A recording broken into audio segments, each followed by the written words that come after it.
Well, Micky, are you playing Peterborough at a good time, given that your league form seems to have taken an uptick? I think whatever stage that we were going to be at, we knew it was going to be a tough game, especially going down to Peterborough. But it's certainly a game that we're looking forward to. It gives us a measurement of where we are as a team. It gives the players the opportunity to go and measure themselves against very good League One players. It gives us a good day out that we want to make sure that we're going to take part in. Is there a different sort of atmosphere leading up to the game this week with respect to the regular league games? Yeah, I think so. I think the FA Cup, you would imagine that it's a game that's kind of one-off, isn't it? So it's a nice distraction for us at this time of the season to be involved in such a big game. And we'll go forward and look forward to that. I know you've talked a little bit about your memories of the FA Cup from your time as a There's player some before. What about what are your recollections of that run to the quarter final under Brian Little when you were here a few years ago? Oh yeah, that was. I mean, it is a long time ago, but yeah, it was magic for the whole area, wasn't it? The fans came out in massive numbers. We got a replay. I think the game was live down there. It was such a big occasion. And then we managed to get a replay to bring it back to Prenton Park, and that was rocking on the night.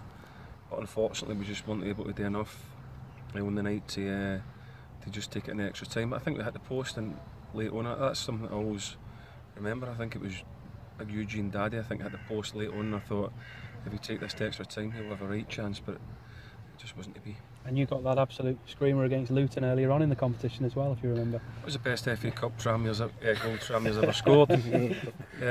No, it was. Yeah, I don't know what round it was, but it was certainly a great moment for us to and especially for me to get the goal was good for us. A very rare occasion that we're going to be underdogs in the Peterborough game. Is that going to suit the way you play and suit the attitude you get into the game? I don't know. I think I'm trying to be honest now. I think we'll just go down and just give it everything we've got. We have a way of thinking, we have a way that we think the game may go. We'll speak about that. We'll speak about how we've watched Peterborough and where I think the threats are, and where in the pitch we'll have to be good, both with and without the ball. And then go and be brave and go and play, go and enjoy themselves, go and knock the ball about like we do with a purpose, create some chances and try and get a result. But either way, it's going to be a great test just to see how far are we away from the League One standard. Yeah, but I don't think it'll be a definitive test. I don't think that will be the be all and end all for us. I think it's a good occasion for us. It's a one-off game. It gives the players the opportunity to go and play against a League One club. But these players are getting better and better and improving all the time. We have some very good players here, and I'm sure that they will get other times. A week ago you spoke about the importance of being clinical in front of goal. Your team then went and got 4. What was the biggest difference, do you think, in that performance that perhaps you'd not seen previously?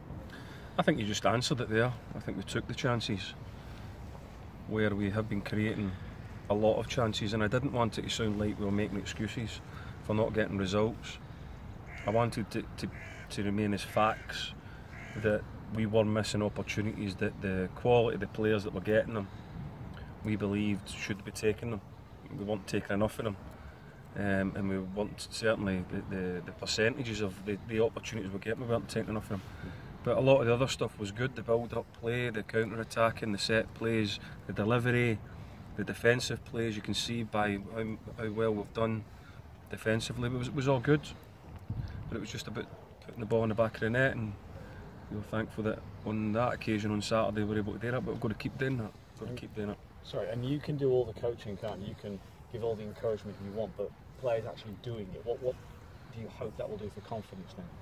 That'll be huge, because scoring goals is probably the single best thing to do, isn't it? I mean, it should give everybody a lift, and to see the quality of players that we have at that end of the pitch, scoring the goals gives everybody the confidence that we can go into any game and get a result.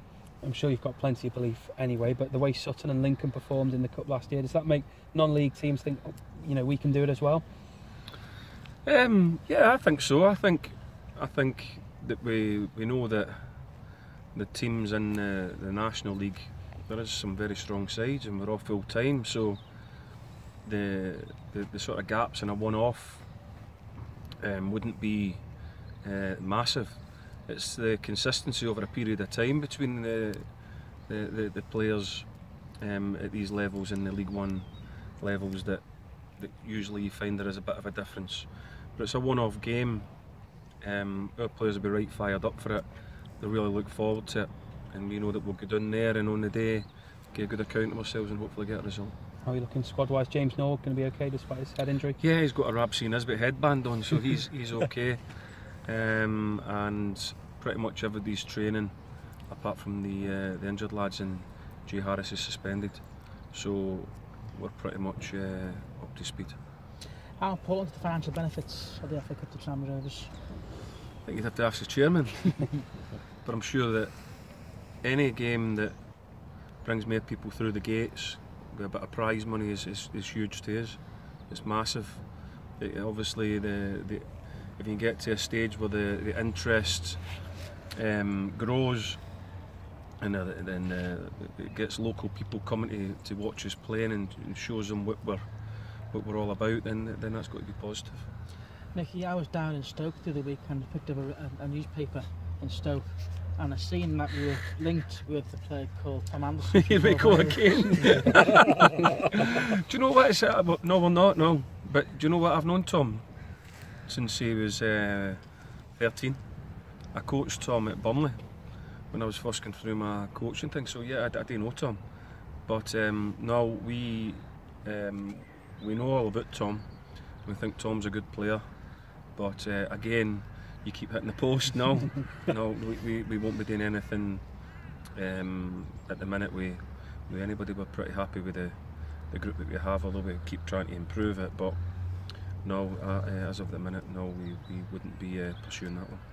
Motley Henry's loan, is that all tied up now? Yeah, both him and Jerry just about to be extended. But we'll just speak to Tim there about that, so hopefully we can get that done in the next few hours. Is that till January? Or? Yeah, probably until middle of January, I think, a couple of weeks into January. And then we'll assess where we're all at then and where tall it is, and James Wallace and Jake Kirby and Jack Dunn. We should know a lot more about where we're up to with all of them, and then look at the balance of the group then and look what we're going to do going forward from there. Adam Buxton, is he back in full training? He's now? back in full training, yeah. He's trained fully today.